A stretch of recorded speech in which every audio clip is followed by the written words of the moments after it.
విషయాలు ఏమిటని ఒక ఆయన కమ్యూనిస్ట్ లీడరు పొద్దున ఇంటికి వచ్చి చెప్పాడు, మీరు అనవసరం కంగారు పడుతున్నారు. ఆయన చెప్తుండగానే ఆయన నిద్ర టంగం అనేది నాణ్యం వచ్చి పడింది. అప్పుడు ఆయన బాబాయ్ ఇంకొద్దులే దీని గురించి పరిగెట్టాడు. అలాగా చివరికి మాస్టర్ దగ్గరికి వచ్చారు.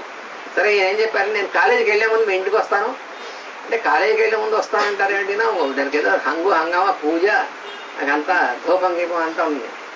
ఏ సార్ కాలేజీకి వెళ్లే ముందు నేను వచ్చి వెళ్తాలే అన్నారు. అని కాలేజీకి వెళ్ళడానికి ఒక గంట ముందు ఇంటికి వెళ్ళి నేను ఇక్కడ కూర్చుంటాను, మీరు వంట చేసుకుని భోజనం చేయడం.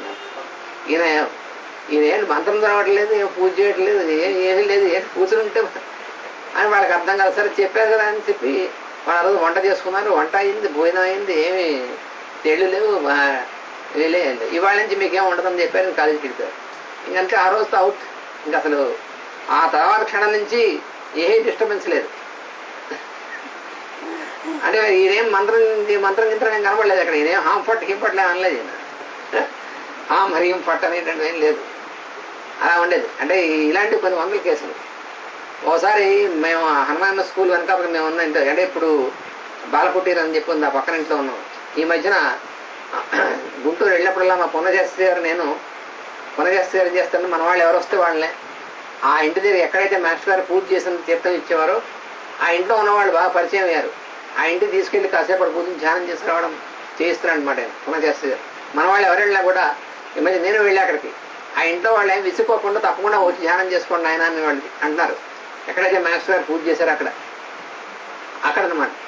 అక్కడ ఆ ఇంటికి 2 ఏళ్ళ అవతల కూడా ఉన్నటువంటి వాళ్ళు ఒకసారి మా ఇంటి వాళ్ళకి ఏదో ప్రయోగం చేశారు.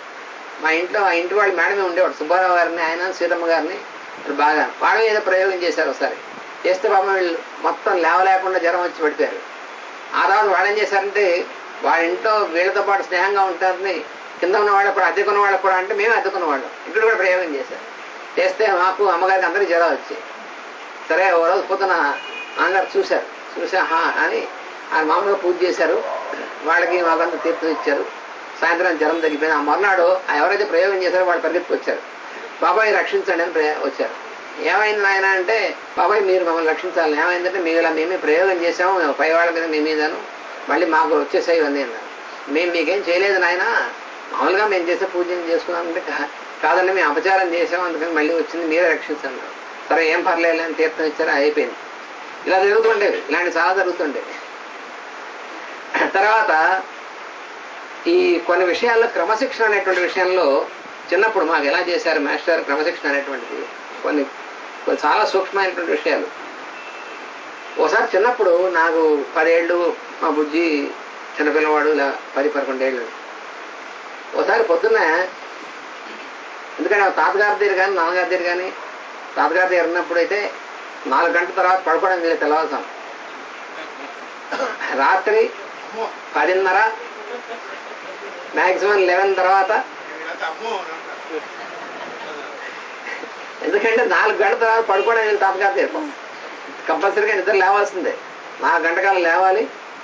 లేచిన తర్వాత నిత్యం చేసుకున్న తర్వాత వ్యాయామం చేసి ఇవన్నీ చేసి సూర్యోదయం సమయానికి స్నానం చేసి కూర్చుని వేదం చదువుకోవడం చేయాల్సిందే తాతగారి దగ్గర కంపల్సరీగా. అదే అలవాటు నాన్నగారి దగ్గర కూడా ఇక్కడ. అలాగా ఒకసారి ఏమైందంటే పొద్దునే చేతిలో ఒక నూనె తీసుకుని ఒక చేతితో రాసుకుంటున్నాను. ఆపారు నాన్నగారు. అరే రెండో చేయి ఏమైందిరా నీకన్నా అంటే నాకు బాగా గుర్తు ఇన్సిడెంట్. అంటే కొన్ని విషయాల్లో ఎందుకు ఆయన అంత పర్టికులర్గా ఉండేవారా అనేటువంటిది అప్పుడు అర్థమైంది. తర్వాత కూడా పెద్ద అర్థమైంది అనుకోండి, ఏదో ఆయన చెప్పింది చేయడమే. ఇప్పుడు ఏదో అర్థమైపోయిందని కాదు, నేను నిజానికి ఏదో అర్థమైపోయి మనగాడిని మీకు చెప్తున్నా అనుకోకండి, ఏదో చెప్తున్నాను అలా. ఎందుకంటే నాకు బాగా తెలుసు, నాకంటే చాలా జ్ఞానంలో చాలా పెద్దవాళ్ళు మా సోదరులందరూ ఉన్నారు. అందుకని నాకు తెలిసింది కొంచెమే, కానీ ఏవో చెప్పమన్నారు కాబట్టి కొన్ని చెప్తున్నా. కానీ అదే చేతిలో నూనె వేసుకున్నాను, ఇది రాసుకుంటే ఆపారు. నేను రెండో చేయి ఏమైంది అన్నారు. రెండో చేతి కూడా ఈ 2 చేతులతో రాసుకోలేవా అన్న. మళ్ళీ నేను మరి అప్పుడు ఎందుకో ఆ టైంలో మరి అది మళ్ళీ అలాగే వేసి మళ్ళీ రాసుకుంటున్నా. మళ్ళీ అలాగా ఒక 4-5 సార్లు నేను 2 చేతులతో ఇలా రాసుకునే వరకు అమ్మగారు ఉన్నారు. వాడికి ఒళ్ళంతా కారిపోతుందని నూనె వాడు రాయిస్తున్నాడు. కారిపోయినా సరే వాడు క్రమశిక్షణ చేసుకోవడం వచ్చేంతవరకు చేయాల్సిందే అన్న. నేను 2 చేతులతో నూనె తీసుకుని రాసుకున్న తర్వాత ఇలా చేస్తూ ఉంది, ఎప్పుడు ఇంకో రకంగా చేయకన్నా. అప్పటి నుంచి మళ్ళీ అటువంటి పనులు చేయకుండా చేశారు. మరి అంటే అందులో ఒక చేతితో రాసుకుంటే 2 చేతులతో రాసుకుంటే ఏమిటి తేడా అనేటువంటిది అడగలేదు. అది చేయమన్నారు, అది చేయడానికి. అంటే చెప్పింది మాట్లాడకుండా చేసే బుద్ధి రావడం కోసం మరి అలా అలా ఉంటేనే మరి నిజంగా మనం ఏమైనా చదువుతాం అనేటువంటిది. అలా ఇన్సిడెంట్స్లో అలాగే ఒకసారి మా పక్క ఇంట్లో వాడి పిల్లలు మేము ఆడుకుంటూ ఉండేవాడు. ఒకసారి మధ్యాహ్నం కొంచెం ఎండగా ఉంది, గుంటూరులో వేసవికాలం, రోడ్డు మీద పెద్ద ఎక్కువ మంది లేరు, చిన్న రోడ్డు అది. ఒక కుంటి అతను నడిచి వెళ్తున్నాడు, అతను అడుక్కునే అతను ఎవరు కుంటి అతను నడిచి వెళ్తున్నాడు. ఆ పక్క ఇంటి వాళ్ళ కుర్రాళ్ళు రాళ్ళు వేశారు అతని మీద, కాళ్ళ మీద. సరే ఆ ఇన్ఫ్లుయెన్స్ నేను కూడా రాయి వేశాను. ఇప్పుడు వాళ్ళ పేరెంట్స్ ఎలా బిహేవ్ చేశారు, మా నాన్నగారు ఎట్లా బిహేవ్ చేశారు అది చెప్తా. ఆ డిఫరెన్స్ అది నాకు బాగా గుర్తు, కొట్టొచ్చినట్టు గుర్తు, ఇప్పుడు కూడా మర్చిపోలేను ఆ ఇన్సిడెంట్. ఆ వాళ్ళు ఫస్ట్ వేశారు, ఆ కుర్రాళ్ళు వేస్తే పాపం అతను కాలు కొంచెం రాయి తగిలిన బాధ నొప్పి పెట్టింది. ఆ కుర్రాడు ఫాదరు నేను పిలిచి ఆ కుర్రాడిని, నిజంగా అతను పెద్దవాడే కానీ ఆ కుర్రాడిని కొట్టలేదు. వాళ్ళ తండ్రి గారిని పిలిచి మీ పిల్లవాడిని రాళ్ళు వేశారని తగిలింది అంటే నాన్న అంటాడు ఆ పిల్లవాడి తండ్రి, మా పిల్లవాడు వేశాడని రుజువు ఏమిటి, నేను చూడలేదు కదా అన్నాడు ఆయన.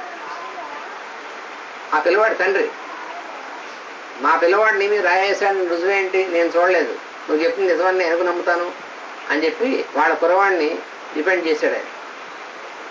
నేను వేశాను.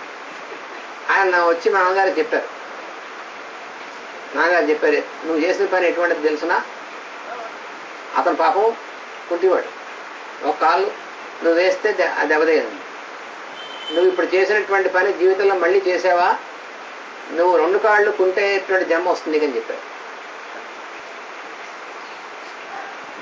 ఈ ఒక్కసారికి మాత్రం క్షమించడం జరుగుతుంది, నువ్వు వాడికి క్షమాపణ చెప్పుకో అని చెప్పి వెళ్ళి, నాయన నీకు దెబ్బ తగిలిందా, నొప్పి పుట్టిందా నాయన అని చెప్పి అతని కాలు నిమిరి, ఆయన వెళ్ళి అతను పిలుచుకొచ్చి అతని కాలు నిమిరి అతనికి ఏదో పెట్టి అది చేసి, పొరపాటు అయింది నాయన, నా పిల్లవాడిని నేను చేస్తాను మందలిస్తానని చెప్పి అతను ఎదురుగుండా నన్ను చెప్పారు, జాగ్రత్త మరొకసారి జరిగిందంటే నీకు కుంటి జన్మ వస్తుంది గుర్తుపెట్టుకో అని చెప్పారు. నాకు ఇప్పుడు కూడా బాగా గుర్తు అనమాట.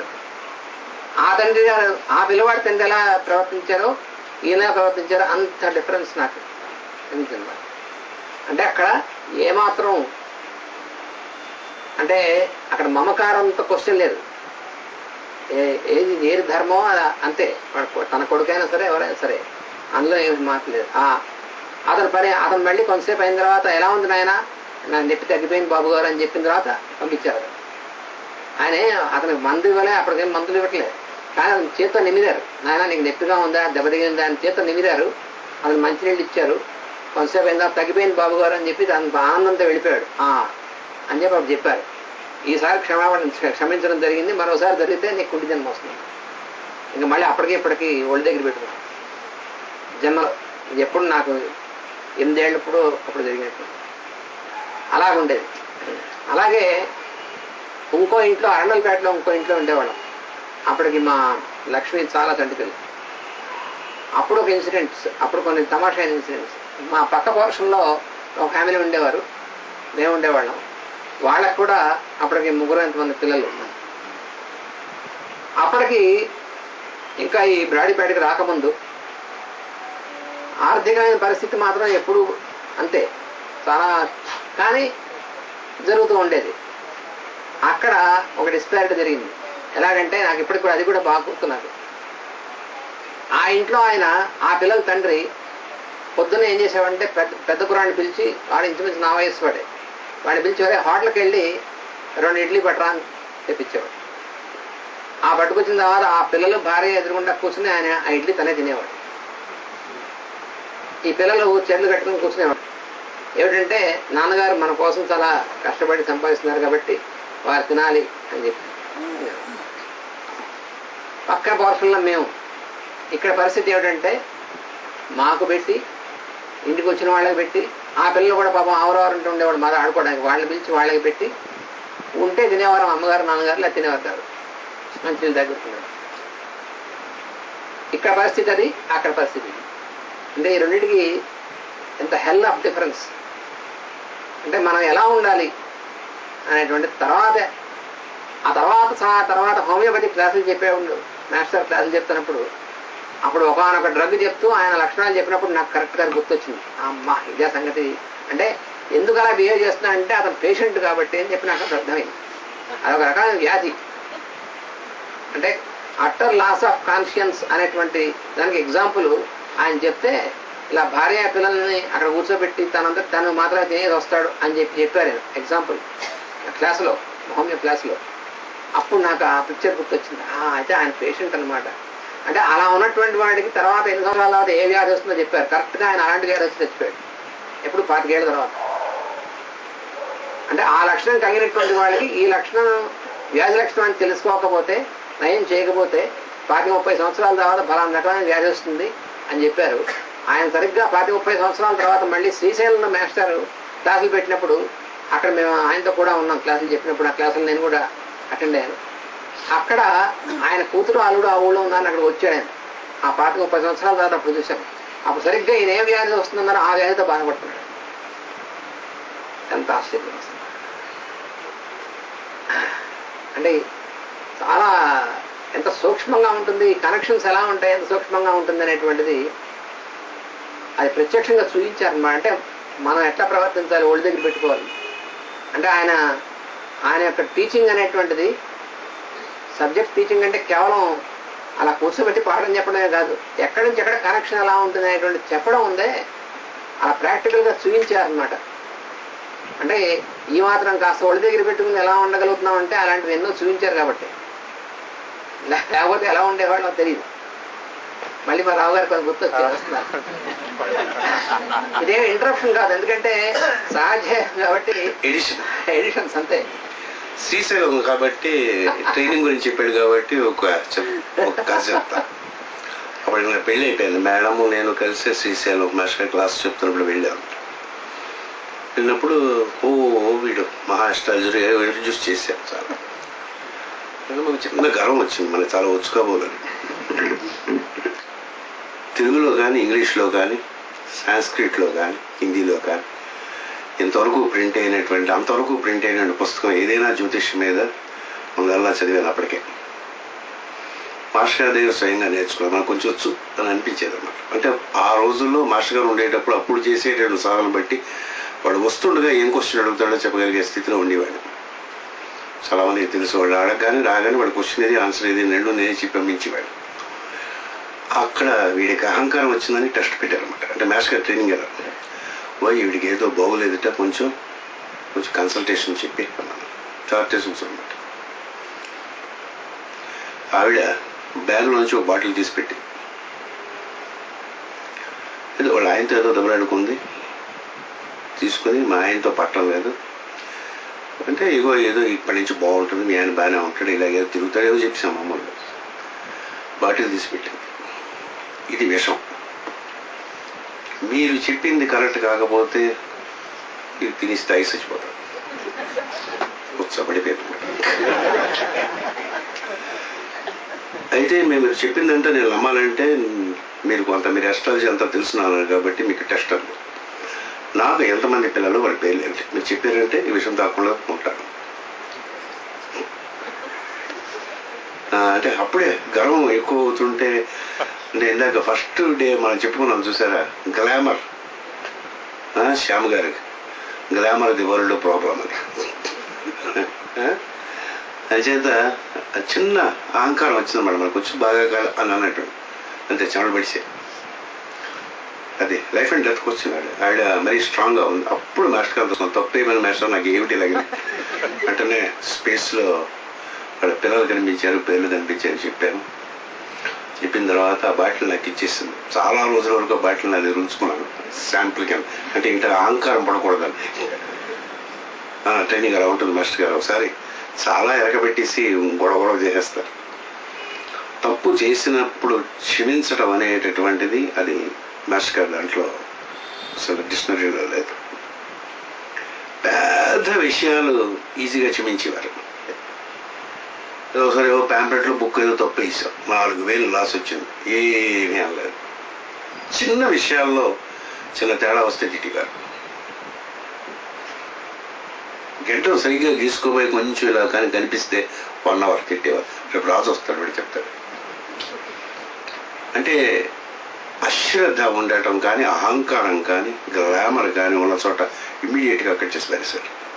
అలాంటి ట్రైనింగ్ తీసుకుని, ఆ ట్రైనింగ్ మీకు ఎవరికైనా కానీ నేను 1 వారం ఇస్తే ఇక్కడ ఒక్క మనిషి ఉంటాను.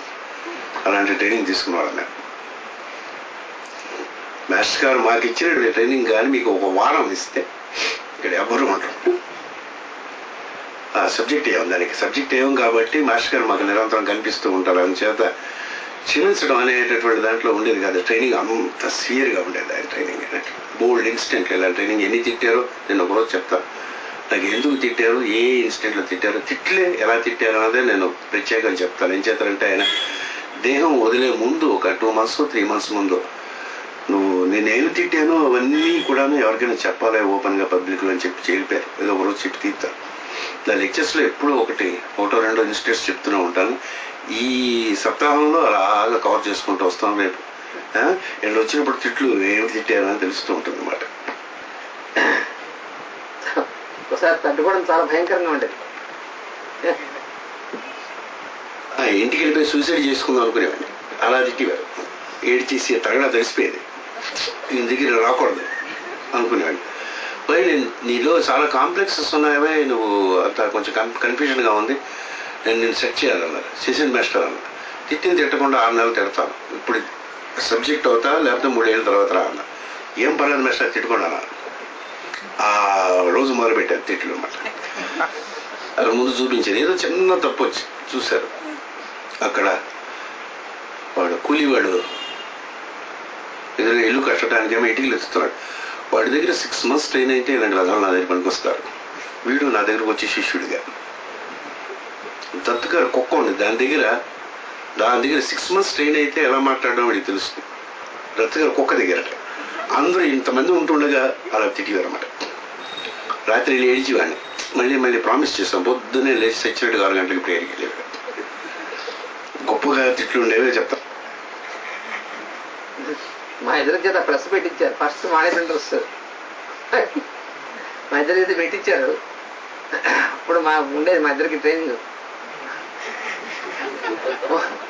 ఓ రోజేమో ఈ కోపం సడన్గా నేను దాని పో అనేవాడు. అంటే నన్ను పిలిచారా వాడిని తీసుకురా పోయి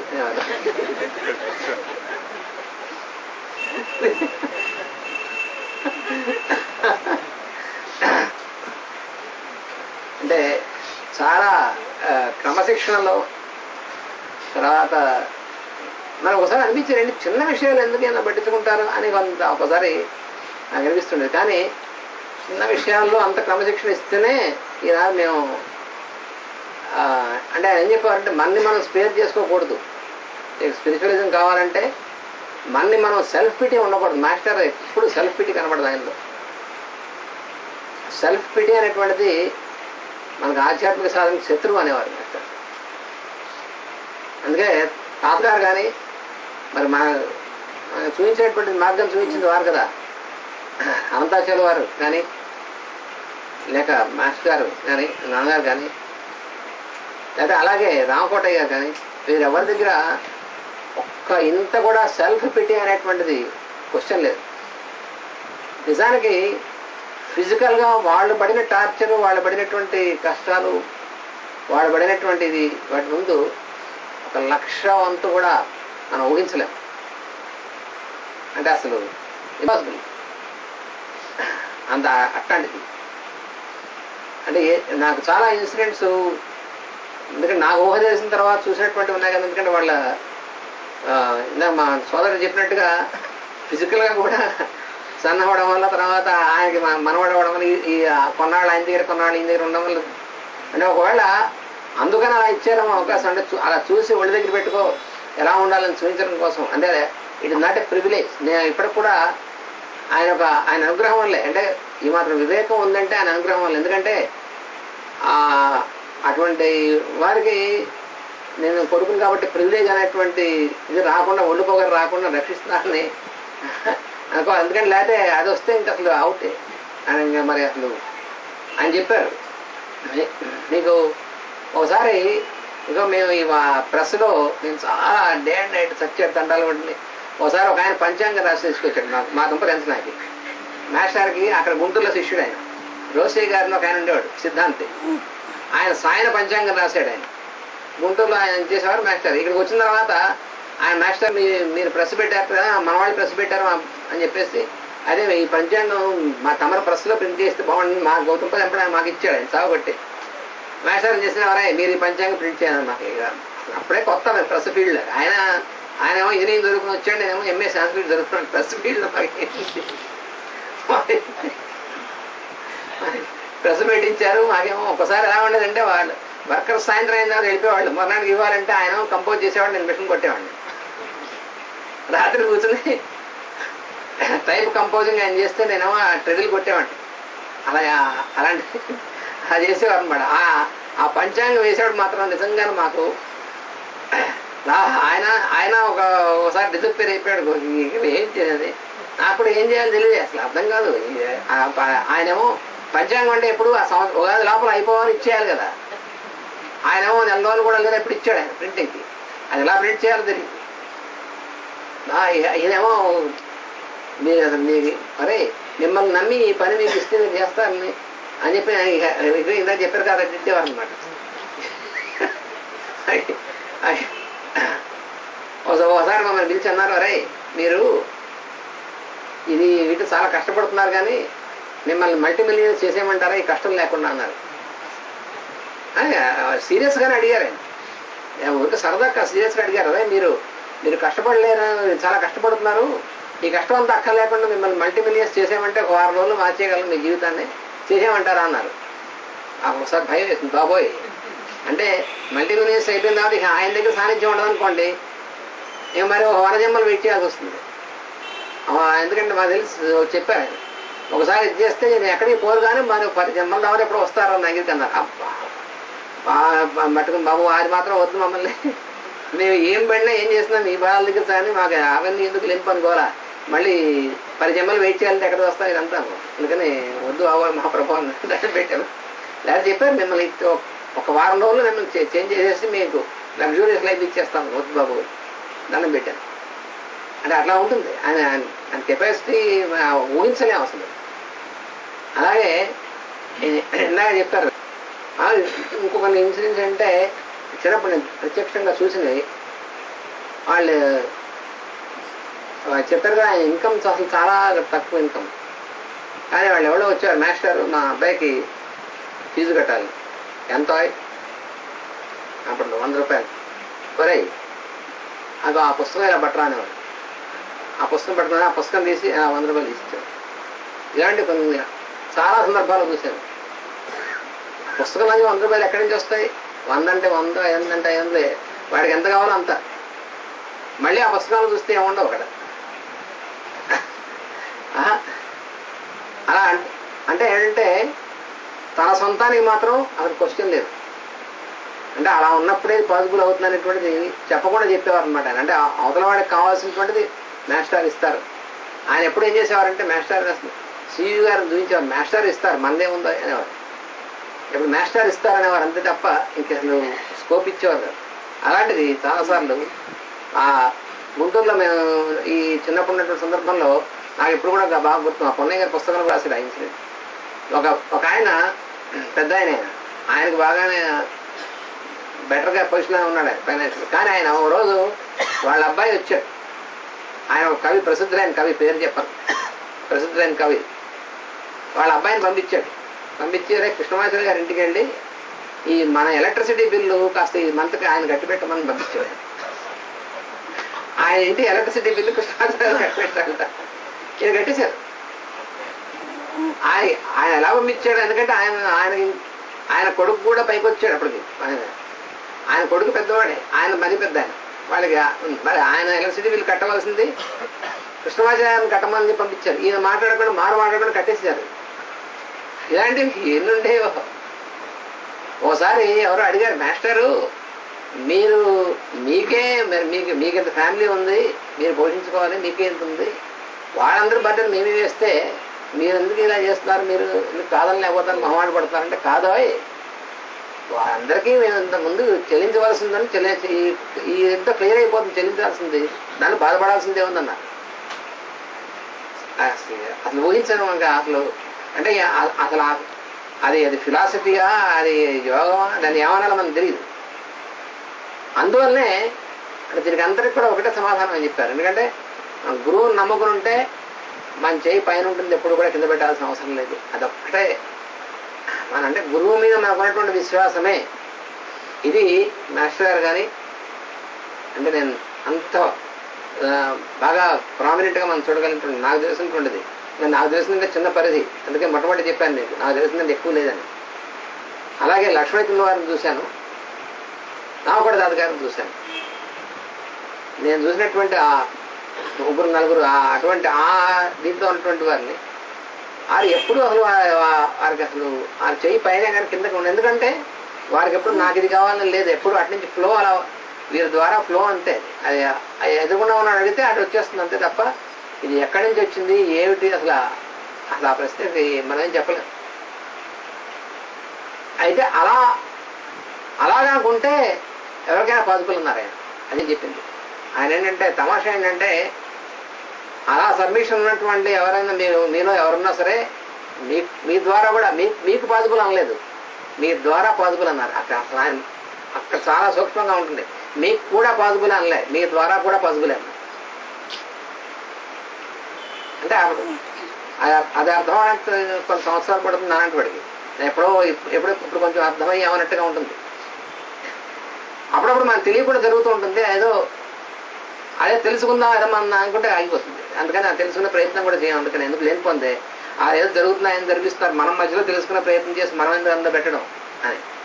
అలాగా తర్వాత ఈ పర్సనల్ దీంట్లో ఉన్నటువంటి దాంట్లో ఆయన పిల్లలతో కూడా అంటే మన పిల్లలైతే మనం ఎట్లా చేయాలి, మన పిల్లలతో ఎలా మన కంట్రోల్ ఎలా చేయాలి, ఈ ఆస్పెక్ట్స్ కొన్ని ఉన్నాయి చెప్తాను. ఆయన చిన్నప్పుడే తాతగారి దగ్గర పంపించారు. ఆయన దగ్గర పెరిగాను చాలా కాలం, పియూసీ వరకు, అంటే 66 వరకు, 1966 వరకు బెజవాడలో ఉన్న తాతగారి దగ్గర. 66లో పియూసీ అయిపోయింది. అయిపోయిన తర్వాత ఇంకా ఇక్కడ విశాఖపట్నం వచ్చాను. అప్పుడు నాన్నగారు విశాఖపట్నం వచ్చారు. విశాఖపట్నం వచ్చిన తర్వాత మధ్యలో వస్తూ వెళుతూ ఉండేవాడిని. అప్పుడు ఇక్కడికి వచ్చేసారు. వచ్చేసిన తర్వాత మరి నువ్వు ఏం చదువుతావు, నాకేం తెలుసు, అయితే సరే నువ్వు బిఎస్సీలో చేరు అన్నారు. ఆ బెజవాళ్ళ తాతగారి దగ్గర ట్రైనింగ్ కూడా ఎలా ఉంటుందంటే ఎప్పుడు తాతగారు కానీ నాన్నగారు కానీ స్పూన్ ఫీడింగ్ అనేటువంటిది క్వశ్చన్ లేదు. నాకు ఎప్పుడు కూడా స్పూన్ ఫీడింగ్ అనేటువంటిది వాళ్ళు పూర్తి ఎగనిస్ట్. నేను స్కూల్లో చదవలేదు. నాన్నగారు మా చిన్నాన్నగారు వాళ్ళు ఎవరు స్కూల్లో చదవలేదు. తాతగారు తానే ఇంట్లో వాళ్ళని చదివించి మెట్రికులేషన్ బెనారస్ మెట్రిక్ పంపించి అది అయిన తర్వాత కాలేజీకి ఒకసారి కాలేజీకి పంపించేవారు. ఆయన యొక్క పద్ధతి తాతగారి పద్ధతి. అలాగే తన పిల్లల్నే కాకుండా వారితో పాటు మరికొంతమంది పిల్లల్ని కూడా తాతగారు అలా ట్రైనప్ చేశారు. వాళ్ళు అలాగే అదే పద్ధతిలో నన్ను కూడా స్కూల్కి పంపలేదు. తాతగారి దగ్గర ఉండేవాడిని నేను స్కూల్కి పంపలేదు, చదివించారు. అయిన తర్వాత మెట్రికులేషన్ అయిపోయింది. అంటే అప్పుడు బెనారస్ మెట్రిక్ తీసేశారు, అప్పుడు బయట నుంచి వచ్చి రాసేది. అందుకని ఆంధ్ర మెట్రికులేషన్ అయిపోయింది. అయిపోయిన తర్వాత